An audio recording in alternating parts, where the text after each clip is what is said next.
देखिए आपकी जो खंड स है इसके अंदर 14वां प्रश्न, इसके अंदर 2 है। पहला प्रश्न हमने कर दिया है।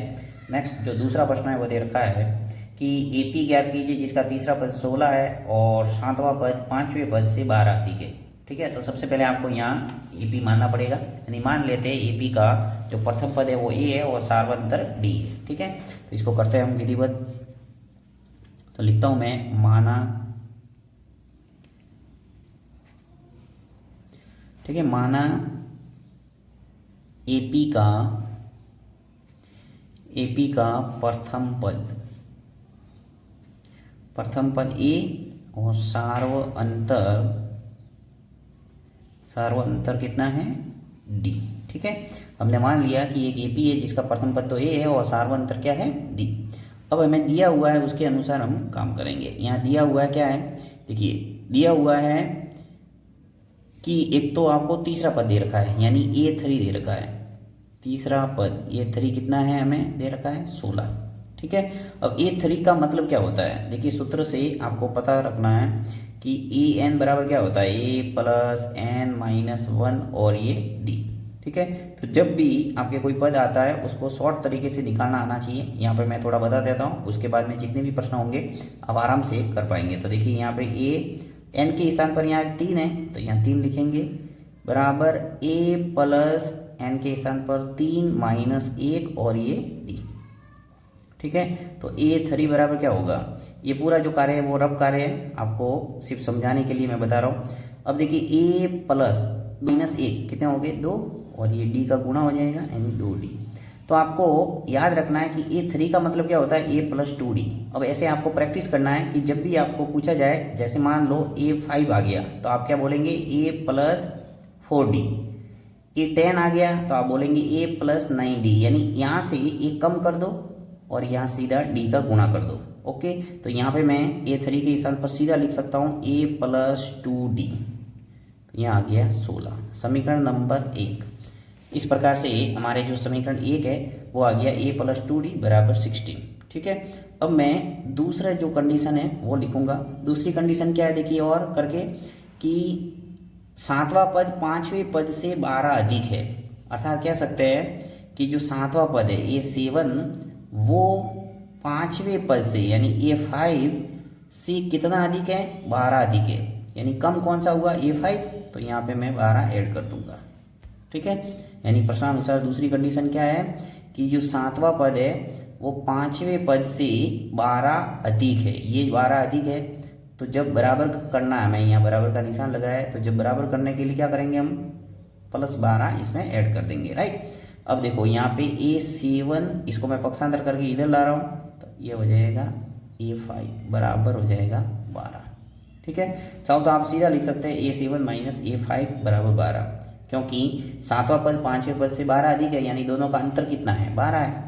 तो ये कंडीशन भी आप डायरेक्ट लिख सकते हैं। ठीक है, अब देखो यहाँ पर वही जैसे मैंने यहाँ कैसे लिखा A3 बराबर क्या लिखा A प्लस 2D, उसी प्रकार यहाँ लिखूंगा A प्लस 6D।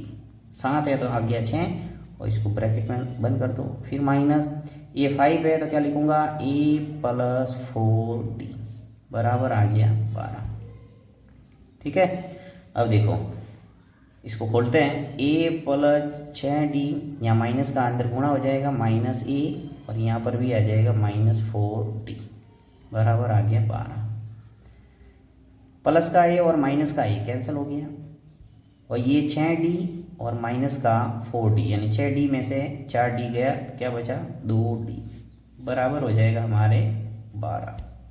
ठीक है, तो D की वैल्यू कितनी आ गई 12/2, यानी D बराबर आ गया है 6।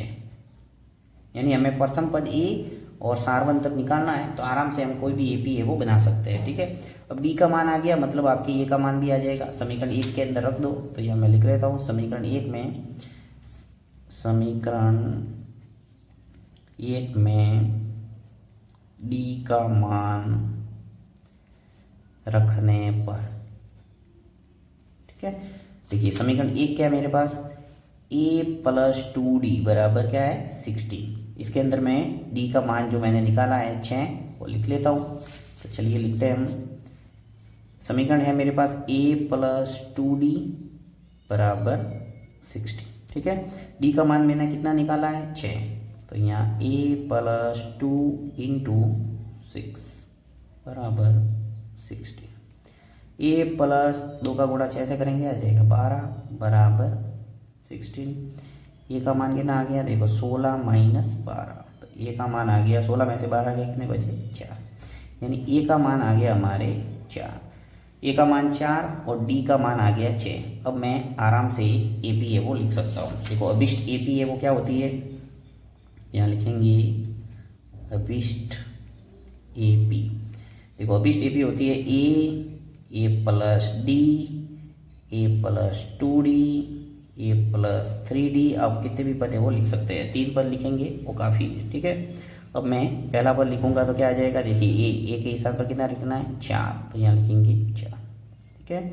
यहाँ पे देखो ए का मान तो वही 4 प्लस डी की वैल्यू है वो कितना निकाला हमने 6, कितनी निकाली है देखो डी है कितना है वो 6, तो यहाँ लिखूंगा 6। इसी प्रकार यहाँ देखो ए के स्थान पर 4 फिर प्लस 2, डी का मान कितना है मेरे पास 6, ये सब पद है वो ऐसे निकाल सकते हैं। ए का मान 4 फिर प्लस 3, डी का मान कितना है 6, ठीक है। अब देखो यहाँ चारों पद आ जाएंगे, 4 और 6 कितने हो गए 10। यहाँ पे देखो क्या स्थिति बनेगी 4 प्लस 2 इंटू 6 कर तो 12, 12 और 4 कितने हो गए 16।